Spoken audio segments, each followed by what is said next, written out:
that there's some things I hate about PowerPoint, and I figure it's kind of my duty to point them out. So here we go. Here's common PowerPoint mistakes. Number one, people tend to put every word they are going to say on their PowerPoint slides.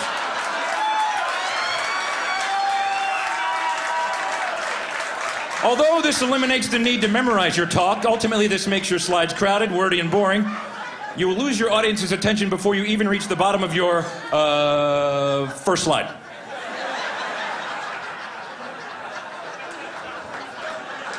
Please don't do that anymore, please. Number two, most common. Many people do not run spell check. Big mistake. Nothing makes you look stupider than spelling errors.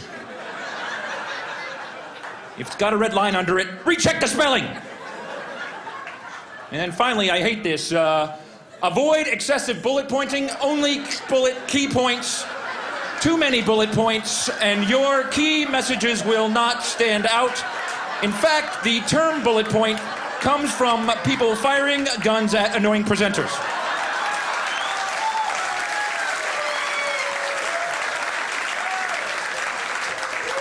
Hence the bullet point. Bad color schemes, not good. Clashing background and font colors can lead to distraction, confusion, headache, nausea, vomiting, and loss of bladder control. I can't stay on that one too long. Here's something I've noticed. The number of PowerPoint slides you have in your talk, the less useful your talk actually is. Unfortunately, my presentation is right there. I've also noticed this. People love to pack data into their presentations. They shove more and more data thinking it's better, but it's not. The more data you have, the harder it is to read your slide, and the effectiveness plummets. Now you can improve the effectiveness by adding some shading and some 3D effects, and then some second order and third order effects, and then, I know, let's add some labels. That'll help a lot. And that's pretty much every marketing slide I've ever seen right there. Yeah. Then some like VP of marketing standing there going, it's real clear in Q4. What the hell are you talking about? Now, I'm into in animation. People become animators in PowerPoint. You can have things flying all over the place, and that can be good. If you're a visual learner, that will improve the effectiveness of your performance. But if you're easily distracted, more animations, and people have no idea what you're talking about. They're just, wow, that is cool, wow. And there's regions here, by the way. There's the simple but effective region. There's the active but confusing, the effective but boring, the active but ineffective, the dull but static region, the busy but useless, the ADD only region, the useful but amusing, the stupid but confusing, the dull triangle, the hyper triangle, the sleepy square, the dizzying pentagon, and everything else I just call pointless motion.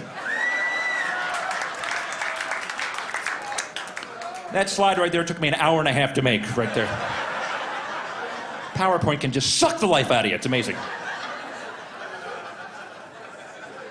I've also come up with this. It's a kind of a little science I've invented called font analysis. Basically, the font you choose says something about who you are as a person. There's a huge list of fonts, and you choose one, and that says something about you. So be careful the font you choose. For example, if you choose Courier New, it happens to be my favorite, you're probably organized and structured. If you choose Matisse, it means you're artistic. And if you choose Times New Roman, it means you're lazy, apathetic, and unimaginative, and you always use the default. Oh. A lot of Times New Roman people. Welcome. We have some more. If you use freehand script, you're a horrible speller, so you try to hide it with a hard-to-read font. Very smart. If you use Gothic, it means you're very pale and you wear black. And if you choose Wingding, it means you're a nerd and you have no life. In fact, if you know what those symbols mean, you will never have a date, trust me. Don't bother.